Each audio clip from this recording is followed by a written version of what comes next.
Everybody, welcome to another video. Today we're going to be talking about Ice Veritas, and he is new to the game. We're going to take a peek at him, do a little bit of a test immediately, because as it turns out, Gumi again, I guess this is the way they want to do things, just as shitty as possible. Make it as frustrating and slow, and just release a unit and then not be able to do anything with him for weeks. So, cool. I don't know, I guess it works for them or whatever as a strategy, but I hate it personally. And yes, I am frustrated. Thank you for asking, dear viewer. Anyway, today we're going to be taking a look at Ice Veritas. He is in the game's data, but again, for whatever reason, JP not able to use him for the first week because apparently they can't retroactively change it or just give the character. So yeah, let's get into it. We're just going to be doing the same group that we did previously. Here is our newest of characters. Take a peek at him. As you can see here, his speed is pretty high. He is equipped with the Hermes sandals to give a little bit a disingenuous example of how good his actual speed is compared to some other units.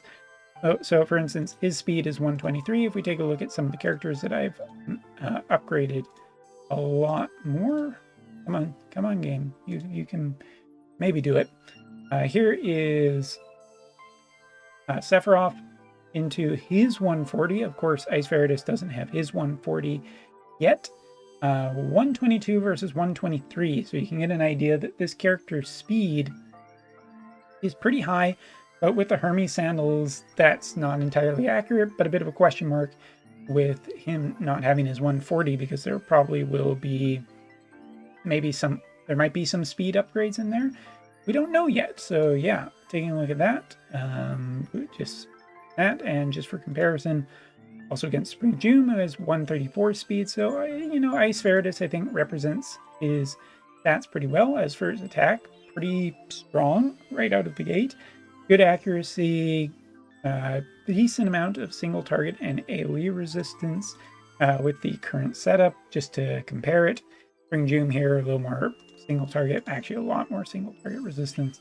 We look at Sephiroth, same thing, kind of thing. So this VC's not necessarily supporting Ice Veritas as much as some other units. And our resident tank here today, not particularly the best versus ice, but we'll see how that handles. Also a pretty good amount of slashing resistance, single target, and AoE. So pretty good there. So immediately, Ice Veritas here does not have his limit burst. Limit burst will be arriving later. Earth Veritas did get his limit burst today. Looks pretty cool. Hopefully we'll be able to show it later. All right. Taking a look at Ice Veritas, key points to note is that his support skill does have a barrier on it, so that will automatically cast up to a certain amount of damage at the start of battle.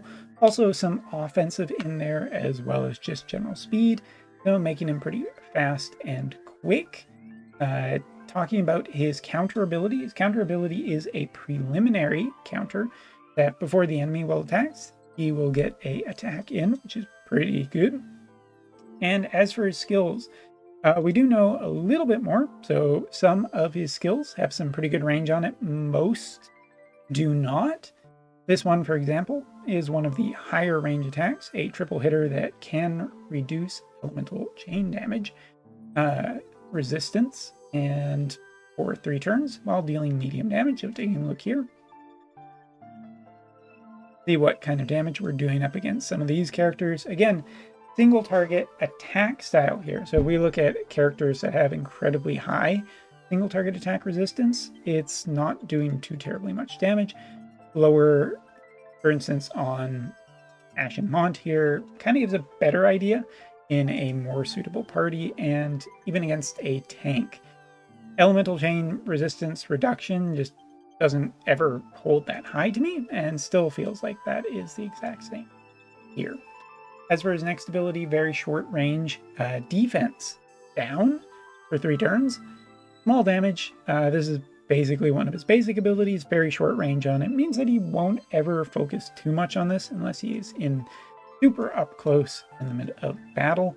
Here we have an ability that is dealing with AoE, and we have a 3-turn healing down on it.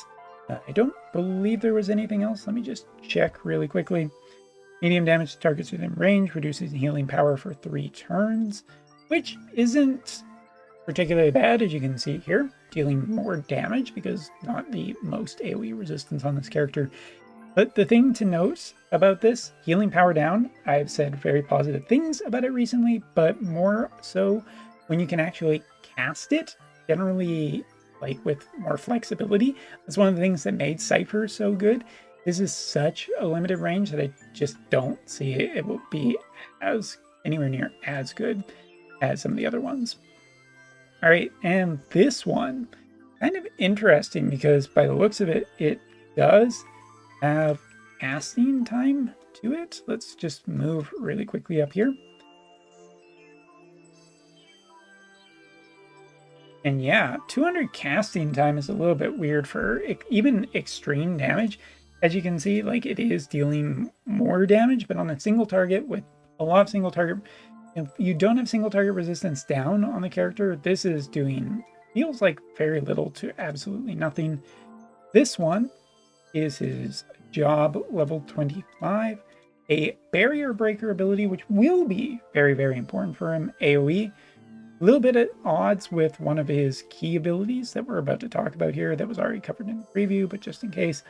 This ability, I mean, like, it is generally nice that it has some range on it, some flexibility, whatnot, and gets through barriers that prevent physical type damage. And it is one of his more powerful abilities, but kind of at odds with this one. This is, of course, his select multi-target ability, and this is the one that is the one that was probably the most interesting. I mean, it essentially has a bunch of stuff on it. We have the curse status effect. We also have the select 2 targets. It's dispelling a bunch of stuff off of your opponent, and I do believe like it's just generally his strongest feeling ability by far. Maybe his limit burst will be generally good, but as opposed, like at least initially, before we do anything else, you can see the curse status effect has a pretty low chance of activating, unlike Sephiroth. And so that kind of brings us to talking about some other stuff. So support skills for his TP skills. So first off, Trust Mastery skill off of this, which is a piece of armor. You cast on it 24 TP, increase your own defense and single target attack resistance for 4 turns. The chance of inflicting frostbite on the target. So that's an ability that we're going to want to test out here and see if that's any good. Here, with this one, greatly increases reaction block rate for 4 turns, and when receiving damage of slashing or piercing, there's a chance that a non-elemental slashing attack will hit on the target.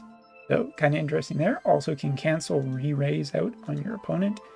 And this last ability, if I remember correctly, this is his AP consumption down if he has survived a fatal damage, which comes off of this. Also gets elemental chain resistance and a few other things. So let's cast this ability because, I mean, we're curious about this as well to see what particular like percentage of value, but this ability is the one that you always want him to be casting. Yeah. Get Sephiroth up here, and just for comparison's sake, Sephiroth, for instance, has a 80% chance curse on a character like Spring Doom, so you can see the initial difference for not having the Immortal Spirit status effect on Ice Veritas decreases his chance of curse by a considerable margin. All right, so let's just cast some abilities here.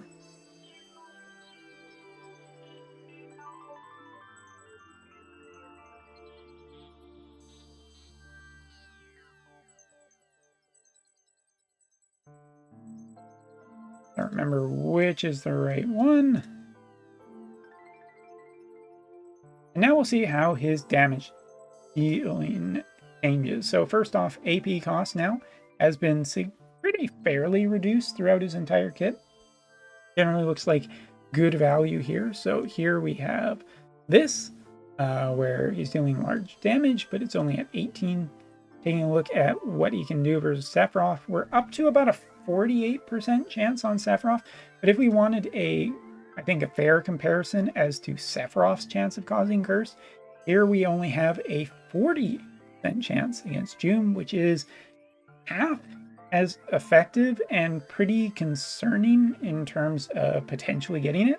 And I understand why they chose this. They really, really, really did not want a ability that can be cast multiple times. Sephiroth is strong for having his curse status effect and having it so likely to be hit. This is effective on a one-off ability, whereas Ice Veritas here has multiple chances of potentially casting this, and it is one of the highest range, which means his AI is essentially always going to be trying to cast this ability. Taking a look here, versus AoE and Barrier Breaker, we can get rid of some of those barriers that have been put up by other characters. But overall, DPS maybe just not super shining through here.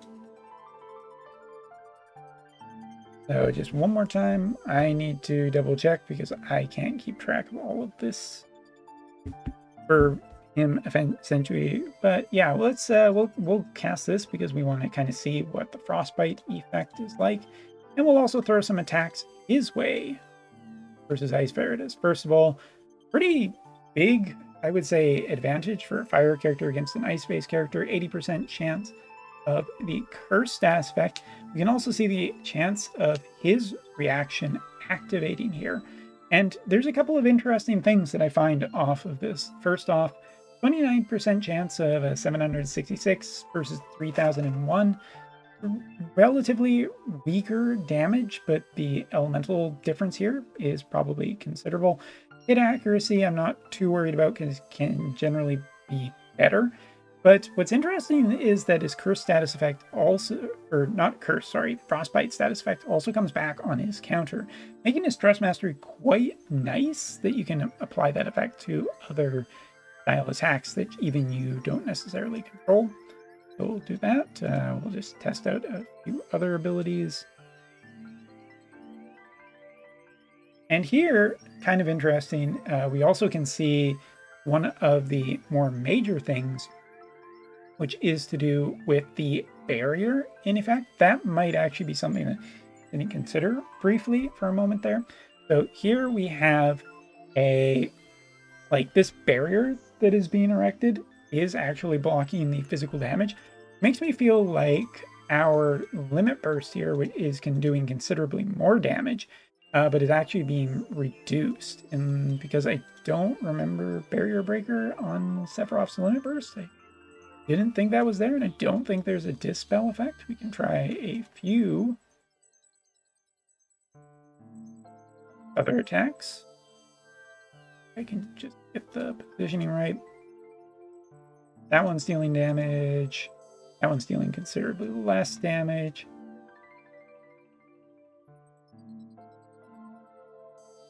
So yeah, there is definitely a threshold that we are crossing with Sephiroth. So let's head on back. Get June to potentially attack with her limit burst.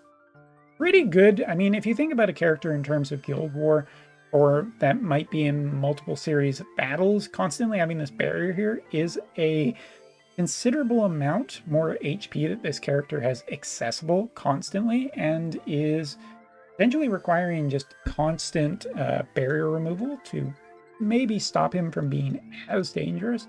But you can see it's doing a pretty good job. And when we are attacking here with Doom, for example, counter ability down to 29% chance, but frostbite up to about 25%. And Ashen Mont, just check out and see what his is doing. Completely negated by the barrier, which is pretty major for a character like that. Of course, you're getting the secondary hit too, but here 20% chance. So if there is a way to increase reaction chance of countering, having that with a roughly 25% chance of frostbite, providing that you are using TMR, it's pretty decent to me. All right, so interesting findings there. Go up over here. Wait a few turns till we finally get back. All right.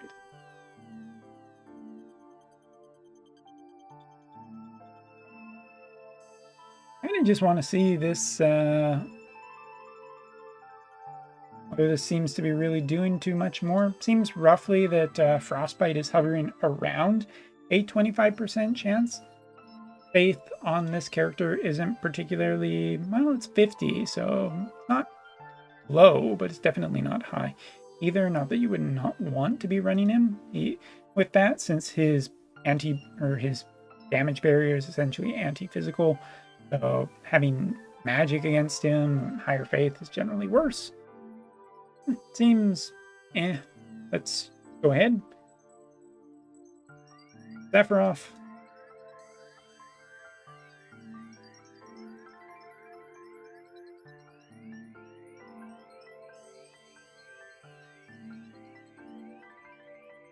Now, hold on a second. What just happened there?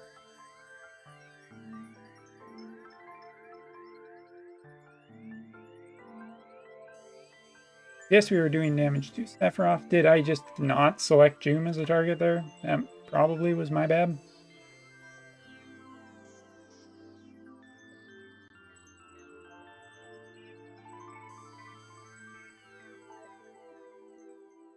And we got a curse status effect activation there, which isn't terrible for double uses. Maybe a little bit more of a coin flip. Doesn't have quite the capabilities of Sephiroth. Not that you would necessarily want him to. But overall, he seems pretty solid to me for a unit that is effectively free that you'll be getting off of Arena eventually. I do like that he has a little bit of flexibility with AoE because, between synergy with the water element and the ice element, there is definitely some places there where AoE abilities will be powered up by combination with certain characters, and water also providing those kind of similar opportunities. It's just such a shame that it's going to be such a long time before we can see this character truly in action. His limit burst and his 140 and all of those enhancements that are yet to come, it does leave a little bit of a question mark, but I'd say for at least an initial showcase where he's going up against some really powerful characters like Sephiroth, Joom, Ash, and Mont, I can see places where he would be good. We'll have to wait and see if in 2 months that still holds true. Just skip ahead, and we'll let him see what his AI handles some of these characters. So yeah, that's essentially it for this early look at Ice Veritas. Hopefully you've enjoyed it, and we'll have more details, of course, as Wotv Calc updates. Thanks so much for watching. Take care. See you later.